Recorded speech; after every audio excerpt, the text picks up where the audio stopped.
Gabriel Attal, Jordan Bardella, tous séparent les deux hommes à part leur jeune âge. Ils ont souvent débattu ensemble, notamment sur le plateau de TPMP de Cyril Hanouna. On va jouer au jeu des différences et des ressemblances avec Augustin Donadieu et on en débat ensuite. Ils incarnent la nouvelle génération de politiques et aspirent aux plus hautes fonctions de l'État. À première vue, leur parcours diffère dès la naissance. Gabriel Attal est né à Clamart d'un père avocat et producteur et d'une mère salariée d'une société de production. Il suit ses études à Sciences Po et en ressortira diplômé d'un master en affaires publiques. Jordan Bardella, lui, est né à Drancy, en Seine-Saint-Denis, de parents respectivement patrons de PME et agents territoriales. Il entame alors une licence en géographie à la Sorbonne, mais abandonne rapidement ses études pour se lancer en politique. Militant au Parti socialiste à ses débuts, Gabriel Attal ne rejoint son rival que sur peu de sujets. On est d'accord sur quasiment rien sur le fond, mais ça n'empêche pas de se respecter en tant que personne. Pourtant, entre l'expérimentation de l'uniforme à l'école et l'interdiction des abayas, l'ancien ministre de l'Éducation nationale a pris des mesures fortes en à peine 6 mois, rue de Grenelle. Il a regardé les sondages, il a regardé les dossiers qui étaient populaires, attendus par les Français, et il s'est dit je vais dire comme les Français. On lui aurait dit l'abaya est populaire, il aurait défendu avec la même force de caractère l'abaya. Une chose est sûre, aux élections européennes, Gabriel Attal défendra avec force sa tête de liste face à celle du RN. Jordan Bardella, toujours en tête des sondages. Voilà, et c'était Sébastien Chenu que l'on entendait dans ce reportage. C'est intéressant ce parallèle, parce qu'on dit beaucoup qu'Emmanuel Macron l'a choisi pour torpiller Jordan Bardella et donc Marine Le Pen. C'est vrai, Yohann Usaï, ou pas? Il l'a choisi principalement pour cela. Il ne l'a pas choisi pour élargir la majorité à l'Assemblée nationale. Il n'y parviendra pas, on le sait bien. Ça n'est pas pour ça qu'il a été choisi. Ça n'est pas pour faire passer davantage de textes. D'ailleurs, les principales réformes du quinquennat, elles sont passées. Maintenant, il y aura la loi, effectivement, sur la fin de vie, etc. Mais ce ne sont pas des enjeux majeurs. Il a été choisi, effectivement, pour faire barrage, en quelque sorte, au Rassemblement national et à Jordan Bardella. L'échéance principale, c'est le 9 juin, les élections européennes. Il y aura une tête de liste Renaissance, vraisemblablement Stéphane Séjourné, qui est le patron du parti, mais celui qui va faire campagne, qui sera dans les médias, qui va débattre face à Jordan Bardella, ce sera Gabriel Attal. Ils se connaissent bien, ils se connaissent depuis 2017. En réalité, très vite, ils ont tous les deux compris qu'un jour, ils deviendraient réellement adversaires et qu'un jour, ils auraient les mêmes enjeux tous les deux. Donc, ils ont très rapidement voulu débattre ensemble. Ils l'ont fait très souvent, et ils vont continuer à le faire manifestement. C'est un vrai caillou dans la chaussure du RN, la nomination de Jordan de Gabriel Attal. Quand ils l'ont appris dimanche soir ou lundi matin, ils ont été très surpris au RN, et pour avoir discuté avec plusieurs cadres du parti, je peux vous assurer qu'on n'était pas franchement ravis. D'accord. Geoffroy Lejeune. Moi, je rebondis sur une chose que Yohann a dite, c'est très drôle, parce qu'en fait, ils se sont repérés très rapidement. En 2017, Gabriel Attal, alors il n'est pas ministre tout de suite d'ailleurs, mais quand il devient ministre, il est député, mais quand il devient ministre, il est en charge du service national universel, c'est ça le titre je crois. En gros il est ministre de la jeunesse, et donc à ce moment-là il veut incarner la jeunesse dans le champ politique, et il repère un adversaire en face au Rassemblement national qui lui est encore très peu médiatisé à l'époque. Je pense qu'il n'est que sur votre plateau Laurence, puisque c'est là qu'il a fait ses débuts, et il identifie Jordan Bardella très jeune comme celui qui va pouvoir être son alter ego et avec qui il y aura du répondant. Et le sujet était très bien fait, on le voit dire chez Cyril Hanouna qu'ils se respectent. En réalité c'est même, ils incarnent une rupture de générationnelle assez importante, où il n'y a pas il n'y a pas de haine entre les gens, il y a juste des différences de conception, mais on peut se parler, s'affronter, etc. Et de fait l'entente n'est pas mauvaise. L'Express consacre un papier aujourd'hui au fait qu'un jour ils se sont retrouvés complètement par hasard assis côte à côte dans un avion, ils ont discuté pendant 1h30, et je me souviens que moi j'avais déjà organisé une fois, Louis Dragnel avait organisé un débat entre les deux parce qu'ils voulaient l'un et l'autre débattre, et ils se sont fait en fait une sorte de courte échelle. C'est ça qui est très drôle. Et il y a une deuxième chose que je voudrais dire sur leur affrontement programmé, c'est que vous savez, on a sur le plan sociologique, au second tour de la présidentielle, la France de Marine Le Pen contre la France de Macron depuis maintenant 2 élections présidentielles. Attal et Bardella sont peut-être les versions caricaturales de la France de Macron et de Marine Le Pen. C'est très intéressant. Jordan Bardella est vraiment l'électeur de Marine Le Pen classique, c'est-à-dire l'extraction populaire, le marqueur, le prénom qui est un marqueur social. Et Gabriel Attal, certains s'amusent aujourd'hui de son faible bilan carbone, puisque en gros depuis qu'il est né, il vit dans un périmètre de 300 mètres carrés dans le 7e arrondissement, ce qui dans ma mouche n'est pas une critique, mais ils sont vraiment la caricature de ces deux France-là. Vincent Hervouet, tu vois sourire en coin. Non, mais c'est le concours de beauté. Ce sont deux beaux gosses. Et il y a effectivement, ils sont de la même génération à 5 ans près. Mais moi, je vois plus que la différence de classe que souligne Geoffroy. Effectivement, avec un qui est né à Drancy et l'autre qui est né au bord du Luxembourg, du jardin du Luxembourg, il y a une différence. Il y en a un qui est à la tête d'un parti de masse, et l'autre, même s'il est élu de liste, élu européen, et l'autre qui a peut-être fait 2 campagnes législatives, mais qui est quand même le représentant parfait de l'oligarchie. Et puis, à terme, ce que ça oppose, effectivement, c'est une conception de la souveraineté qui sera en débat avec les élections européennes.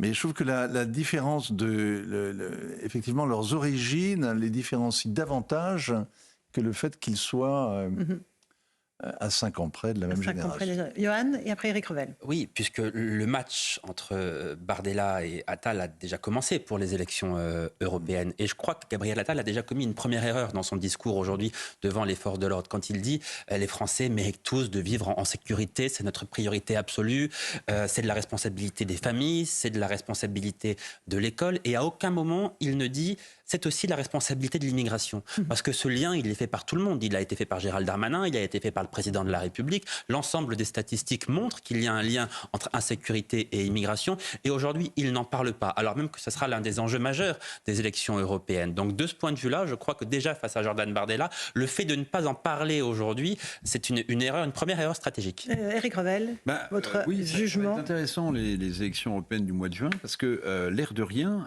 il va connaître ses véritables épreuves du feu, avec le risque que ça comporte quand même, Gabriel Attal. Parce que là, pour l'instant, la liste de Bardella devant celle de Renaissance Horizon de 10 points, 11 points, bien.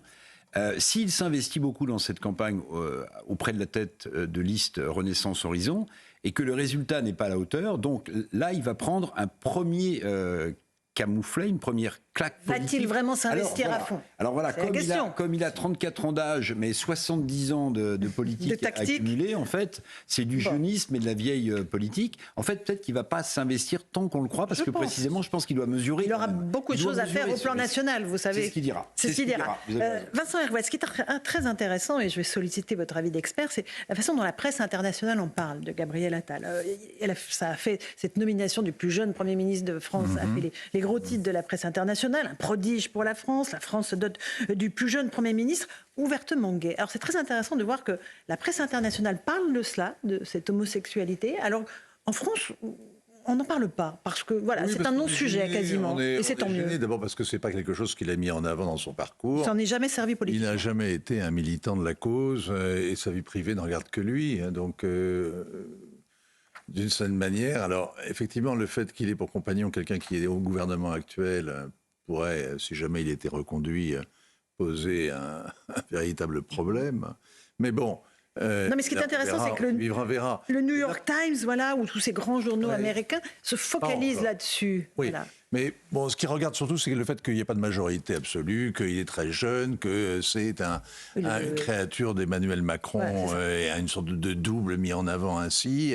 Et vous savez, ne vous illusionnez pas, le journaliste du Guardian, Del Mundo, l'éditorialiste sur le sujet du Financial Times vivent tous à Paris dans le 8e arrondissement.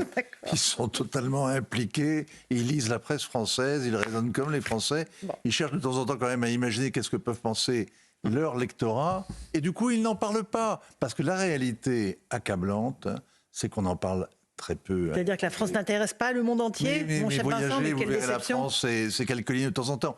Il faudra peut-être lire quand même, parce que c'est marrant, vous parliez de Bardella et mettiez en parallèle les deux hommes. Il y en a un qui a des ascendances italiennes et kabyles, c'est Bardella, et du côté d'Attal, vous avez une ascendance russe et tunisienne, d'une certaine manière, parce que son père était un juif tunisien.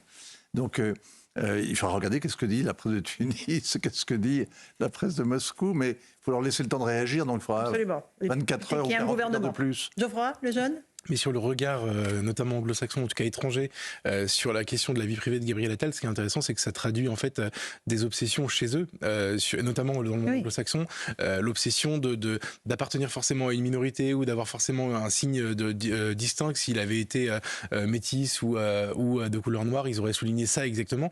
Moi, ce que je trouve assez, source d'espoir, c'est que la France, en théorie, c'est l'inverse de ça. On est censé ne pas se différencier comme ça et être tous jugés égaux égaux, quelles que soient nos différences. Et en l'occurrence, Gabriel Attal applique cette conception-là. C'est-à-dire que je pense, ça doit être une question de génération. Il s'est dit, à un moment donné, dans son parcours, je vais le dire comme ça, c'est fait. Mais par contre, ça n'a jamais été un élément de sa politique. Il a été d'ailleurs parfois accusé injustement de vouloir en faire un marqueur politique. Ça n'est pas le cas. Et ses engagements ne sont pas spécifiquement tournés vers le militantisme. Il en parle très peu, Yohann Usaï.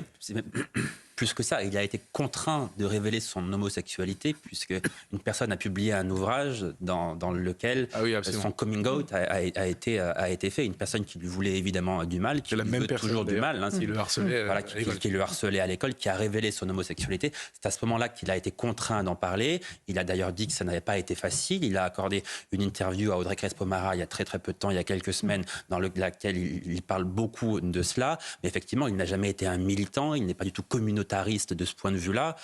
Il en parle, c'est difficile pour lui et je ne pense pas qu'il en reparle très fréquemment lorsqu'il sera à Matignon. Bien sûr. Éric Revel, sur cette question du regard de l'étranger du monde sur nous, sur la France et Gabriel Attal. Vous citiez le New York Times. Bon, New York Times, c'est un journal qui, tous les jours, dans ses colonnes, fait l'apologie du wokisme, des minorités, parfois écrit des papiers sur la France, mais c'est absolument hallucinant. C'est parfois couvert d'imbécilité ou de truffé d'erreurs, mais bon. Non, ce que je veux dire, c'est qu'on attend Gabriel Attal sur ses résultats. Voilà, on attend Gabriel Attal sur ses résultats. Les sujets, on les connaît, pouvoir d'achat, santé, immigration, sécurité. Voilà. Donc moi, je vais mettre tout le reste de côté, ça ne m'intéresse pas. En revanche, il va falloir quand même qu'ils mettent en action un nouveau gouvernement, peut-être vendredi ou samedi, bon, très bien. La régénération, vous avez vu qu'on commence à se demander même si Bruno Le Maire resterait à Bercy ou dans le gouvernement, ou même Gérald Darmanin resterait ou pas à Beauvau et dans le gouvernement. Bon, je vous ai fait rire tout à l'heure off, donc je vais faire rire tout le monde, c'est que la régénération au train où elle va, peut-être qu'on aura un ministre des Finances qui aura 18 ans. Si vous voulez. Bon, Vincent Hervouet, un dernier mot là-dessus ? Un dernier mot sur l'homosexualité. Autant c'est pas un sujet en France concernant le Premier ministre, hein, autant la presse étrangère est relativement discrète. En revanche, il est certain que l'engagement de la France, par exemple, dans sa politique étrangère, avec un ambassadeur aux droits des LGBT, ça, c'est quelque chose qui ne passe pas inaperçu. Je peux vous dire qu'en Afrique et dans le monde arabe, et même en Asie aussi d'ailleurs, ça pose quand même, ça suscite pas mal de réactions. Très bien. Pas mal de réactions. Allez.